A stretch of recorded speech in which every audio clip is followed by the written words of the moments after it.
자, 오늘 본문 말씀 우리 함께 봉독하겠습니다. 마태복음 7장 1절부터 5절까지 말씀 같이 봉독합니다.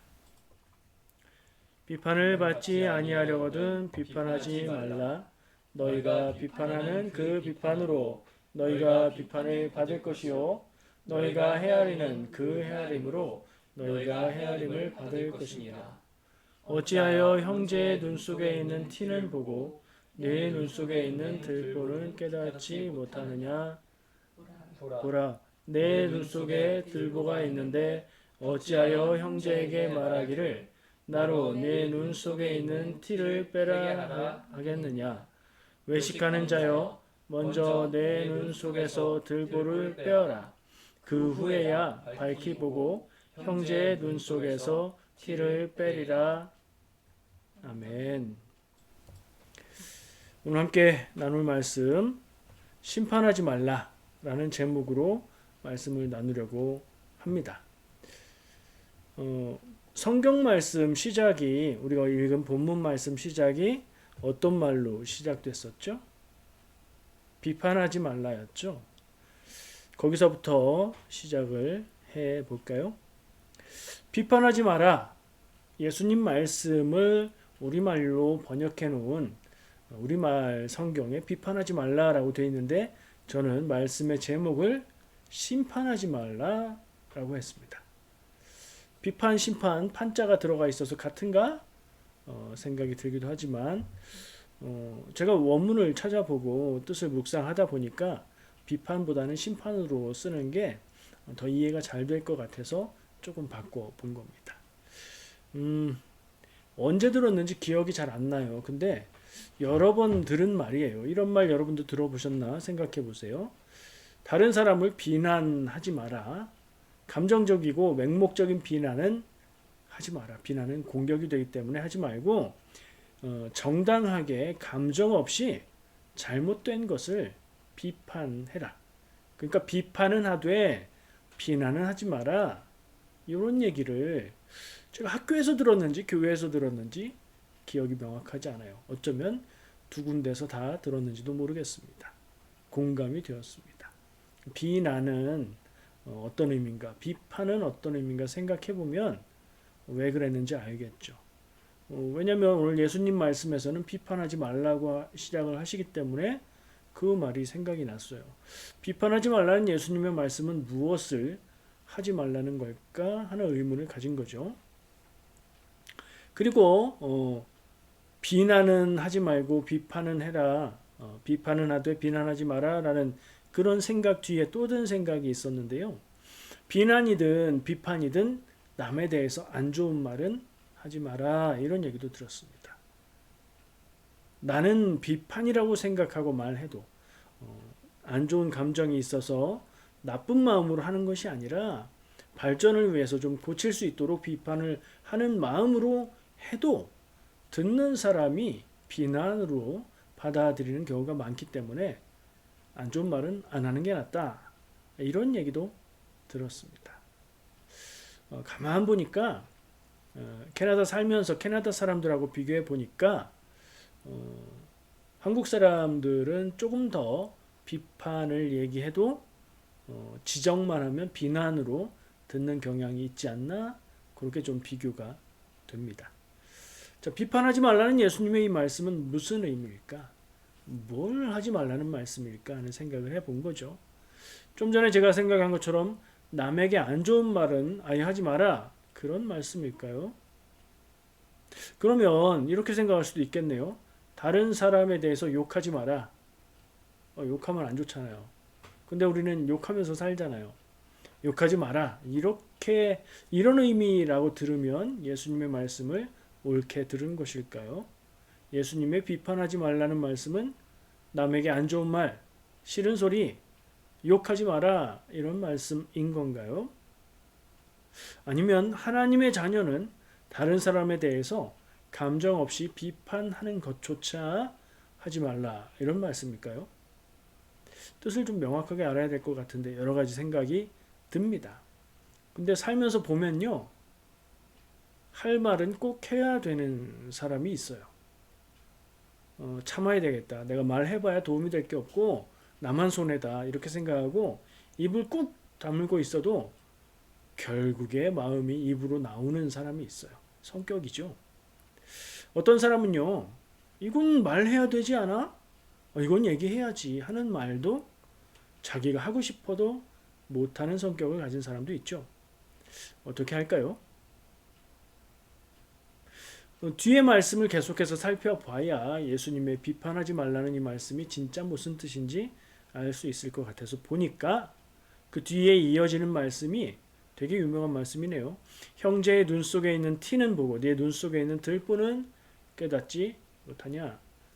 다른 사람의, 형제라고 했지만 다른 사람의 눈 속에 있는 티는 뭔지, 티끌 아주 작은 거죠. 남의 눈 속에 있는 티끌은 잘 보면서 너 눈 속에 들보 뭐예요? 집에 이 위에서는 바닥이요, 아래서는 이 천정이죠. 예, 천정을 받치는 지지가 되는 그게 들보잖아요. 엄청 큰 거죠. 티는 엄청 작은 거죠. 남의 눈에 있는 티는 잘 보면서 네 눈에는 들보가 들었는데 넌 보지 못한다 하는 말씀을 예수님이 하세요. 요런 말과 이어지니까 조금 느낌을 알 것 같습니다. 남에게 안 좋은 말 하지 마라. 하는 사람은 자기 잘못은 못 보고 남의 사소한 잘못은 크게 보는 그런 사람이 된다. 내로남불하는 게 된다.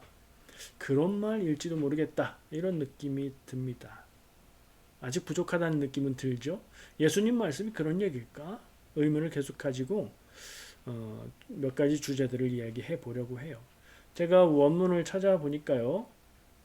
사실은 원문이 나온 주석을 읽어봤는데 설명에 이렇게 되어 있습니다. 이 비판하지 말라의 비판이라는 원어 단어는 우리가 생각하는, 우리가 익숙하게 알고 있는 비판, 건설적인 비판, 뭐 이런 그 비판보다 심판, 재판 이런 의미라고 이야기를 합니다. 그래서 제가 심판하지 마라 라는 제목으로 살짝 바꿔 본 거예요.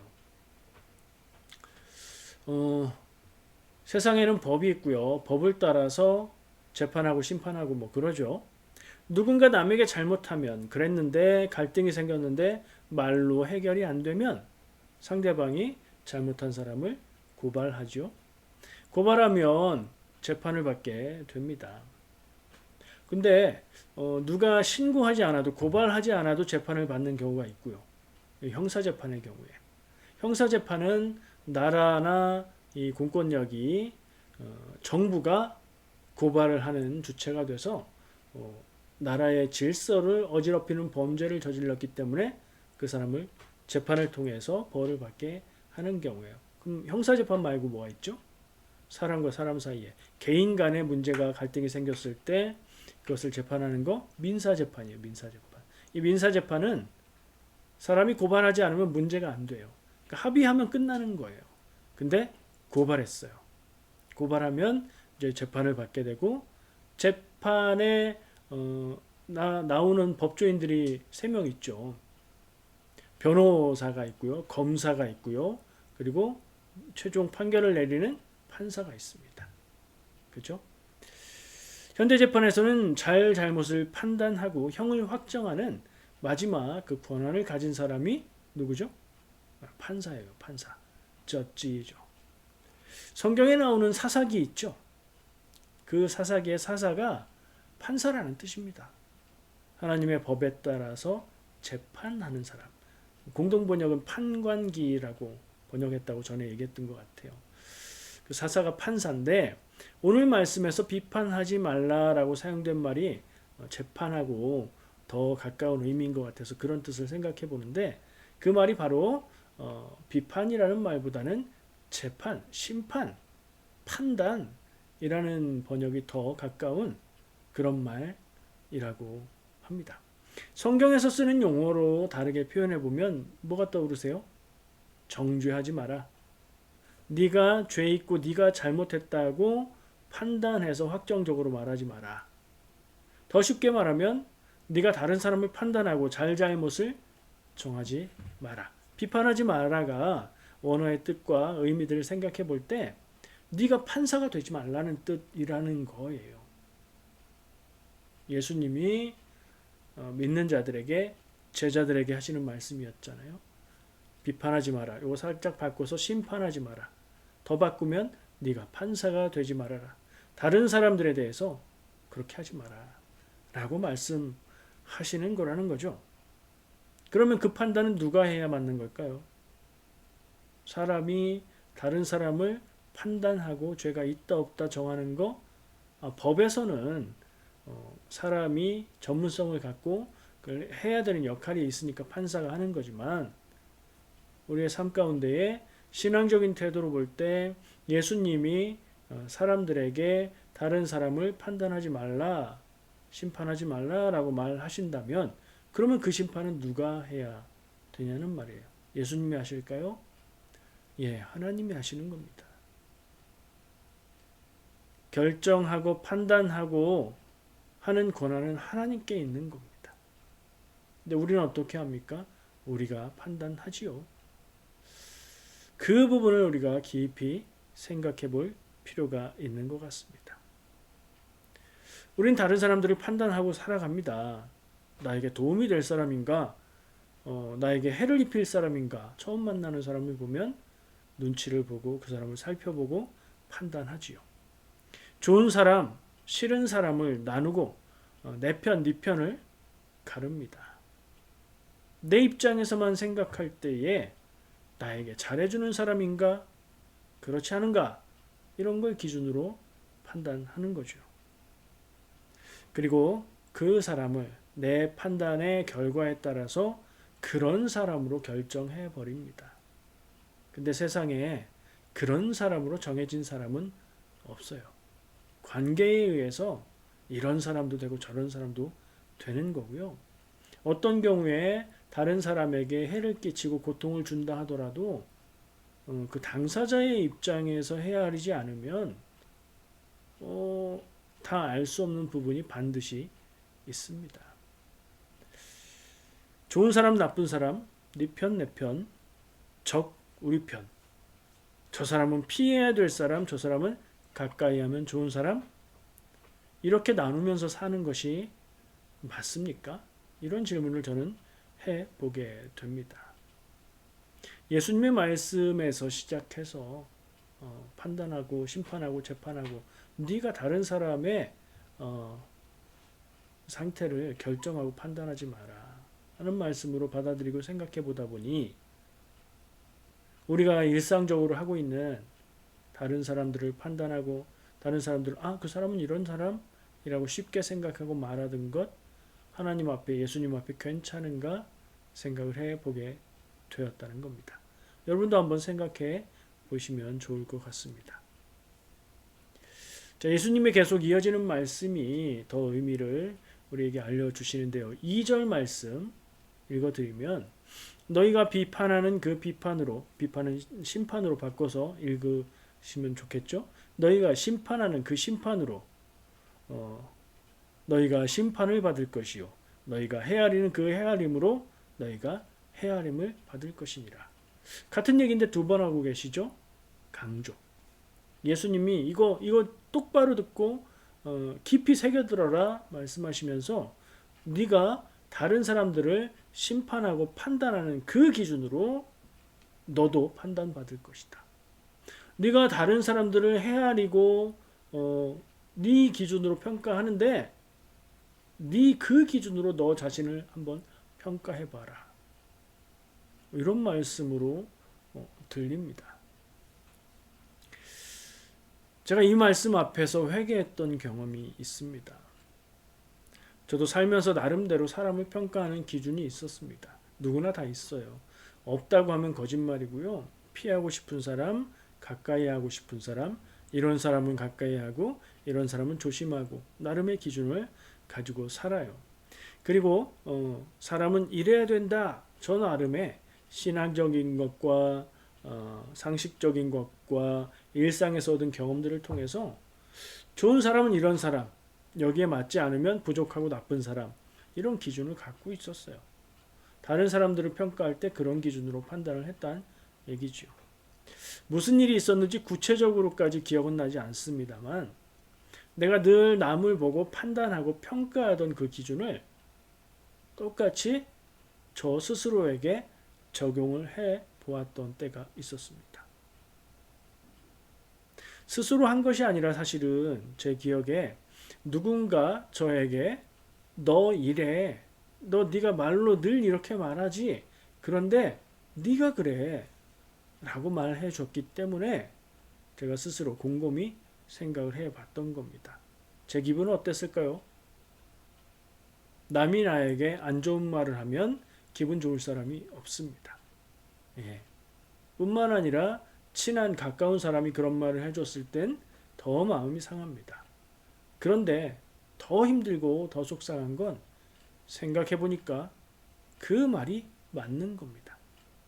제가 남들을 너무나 쉽게 판단하고 비판하고 심판하고 가르고 했던 그 기준을 지금까지 나 스스로에겐 적용하지 않았던 겁니다. 그렇게 해보니까 내가 형편없는 사람이구나 하는 것을 깨닫게 되었습니다. 어떤 기분이었나, 그 기분이 정말 마음에 남아서 지금도 기억하는데요. 누군가를 향해서 제가 화살을 쐈는데 그 화살이 제 등에 콱 박히는 그런 기분이었습니다. 얼마나 스스로 부끄럽고 하나님 앞에 죄송했는지 모릅니다. 그래서 엄청 회개했죠. 그리고 그때부터 남을 비난하지 않으려고 노력했습니다. 그리고 어떤 다른 사람에 대해서 어떤 생각이 들 때 한 번 더 생각해 보게 된 것 같습니다. 보통 사람들이 그러죠. 남에게는 철저한 기준을 적용하고 자기 자신에겐 관대하게 기준을 적용하지요. 반대로 해야 되잖아요. 자기 자신에게는 좀 철저하게 기준을 적용하고 남에겐 관대할 필요가 있어요. 생각하기에 따라서 이쪽 저쪽이 다 말이 되겠지만 한번 깊이 고민하고 생각해 볼 필요가 있는 내용인 것 같아요. 오늘 이 본문 말씀에서, 예수님의 말씀에서 내가 누군가를 비판하면, 즉 누군가를 판단하고 정죄하면 그 비판을 내가 받을 것이다. 예수님이 말씀하셨다니까요. 어떤 기준으로 다른 사람을 판단하면 그 기준으로 나도 판단받을 것이라고 말씀하시는 거예요. 근데 여기서 또 한 가지 중요한 점을 발견을 했어요. 그런데 문장이 없는 게 있어요. 너희가 비판하는 그 비판으로 너희가 비판받을 것이다. 그러니까 나는 있어요. 내가 남들을 비판하면 내가 그거 그대로 비판받을 거다. 근데 그 비판을 누가 한다는 얘기죠? 나를 비판하는, 나를 평가하는 그 주체의 주어가 없어요. 문장에. 성경에 주어가 없을 때 거기 넣어볼 수 있는 분은 하나님입니다. 무슨 얘기인지 아시겠죠? 하나님이 나를 비판하신다는 얘기예요. 내가 남을 향해서 엄격한 기준과 자를 가지고 저 사람은 저래서 안 돼, 저 사람은 그건 좀 난데 이래서 안 돼, 이렇게 판단하는 그 기준들로 하나님이 나를 판단하신다. 생각만 해도 좀 두렵지 않습니까? 남을 판단하는 기준이 당연히 좀 관대해져야 되지 않겠습니까? 그게 나한테 그대로 돌아온다니까 말이죠. 내가 남을 심판하고 판단하는 그 기준으로 하나님이 나를 판단하신다니요. 정말 잊지 말고 기억해야 할 예수님 말씀입니다. 우리가 이것에 대한 두려움이 있어야 됩니다. 하나님이라는 주어가 빠져 있다고, 생략되어 있다고 이거 눈치 못 채고 그냥 착하게 살면 되지 뭐. 그게 아니라는 겁니다. 마지막 나누고 싶은 주제가 있습니다. 말씀을 읽다가 이 주제에 대해서 나누고 있는 마지막 부분의 말씀이겠죠. 5절 말씀이에요. 읽을게요. 외식하는 자여 먼저 내 눈 속에서 들보를 빼어라. 그 후에야 밝히 보고 형제의 눈 속에서 티를 빼리라. 좀 특이한 부분이 있어요. 외식하는 자여. 이거 누굴까요? 아까 그 사람이죠. 자기 눈에 있는 들보는 모르고 남의 눈에 있는 티를 지적하는 사람. 그게 누구냐고요? 그게 나예요. 그게 나. 예수님이 하시는 말씀이 누구를 향해 있어요? 그 말씀을 듣는 제자들, 하나님의 백성들을 향해 있고요. 결국에 나를 향해 하시는 말씀이에요. 외식하는 자가 나라니까요. 내 눈에서 먼저 들보를 빼라고 말씀하세요. 그러니까 비유적으로 그냥 네가 남의 조그만 잘못을 그렇게 말하냐? 너는 더 큰 잘못을 갖고 있다. 깨달아라. 에서 끝나는 게 아니라 예수님 말씀의 마무리가 눈에 들보를 빼라고요. 그렇게 얘기하신다고요. 안 보였었죠? 난 잘 모르죠. 내 거니까, 내 눈이니까. 근데 그걸 찾아서 빼라고 말씀하시는 거예요. 그리고 뭐 하래요? 형제의 눈 속에서 티를 빼라. 저는 이 말씀을 좀 깊이 생각하게 됐습니다. 예수님은 남의 눈의 티보다 내 눈에 들보, 즉, 내 죄가 더 크다고 말씀해 주시는 것이고요. 예수님이 너나 잘하세요. 이런 말씀을 하고 있는 것 같은 느낌인데요. 거기서 멈추는 게 아니라는 거예요.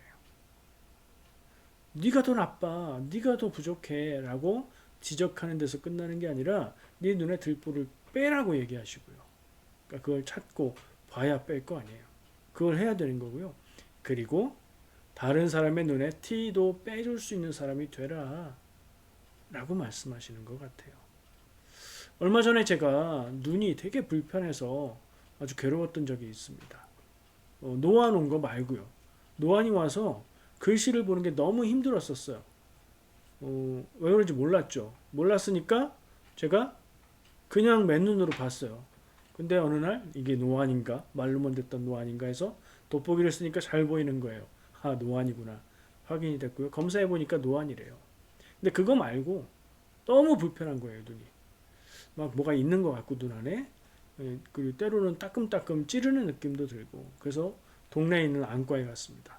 검사를 해보고 시력 검사도 하고 뭐 껌뻑껌뻑 하는 거 쳐다보라고도 하고 눈에다 뭐 바람 부는 것 같으면 이런 것도 하고 그랬는데 다 하고 나서 의사가 이렇게 제 눈을 보더니 아, 너 속눈썹이 안쪽으로 자라서 눈동자를 찌른다 이렇게 얘기해 주는 거예요. 그러더니 친절하게 핀셋으로 제 눈에서 속눈썹을 딱 뽑아줬습니다. 그랬더니 완전 개운한 거예요. 눈을 불편하게 했던 속눈썹 그 작은 것 하나 빼니까 편해지더라고요. 근데 몇 주 안 가서 또 그래요. 또 그래서 집에서 아이들한테 경험이 있으니까 그럼 잘 봐봐. 눈썹이 찌르나 봐봐. 그랬더니 있대요. 뽑아달라고 하니까 탁 뽑아줬어요. 역시 또 뽑으니까 아주 눈이 시원해졌습니다. 정말 내 눈에 들보는 안 보이는 건가 봅니다. 남이 보고 알려줘야 알 수 있는 것 같습니다.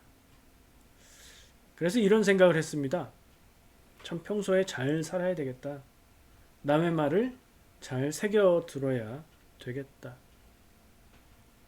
네가 네 기준으로 말하는 기준에 네가 나쁜 놈이야 라고 말해줄 수 있는 사람이 내 곁에 좀 있어야 되겠다. 그거 듣기 싫어하고 화내고 짜증내고 미워하고 그러면 그 사람들은 내 곁을 떠나갈 거니까 그러지 않도록 살아야 되겠다 하는 다짐을 했습니다. 여러분 곁에 여러분에게 쓴소리 해줄 수 있는 그런 사람이 있습니까?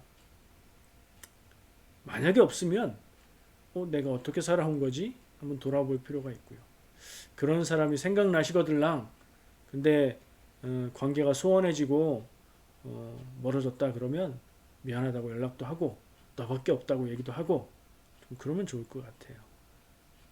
인생 시간이 갈수록 좋은 친구가 남아있는 사람이 외롭지 않고 바르게 살아갈 수 있습니다.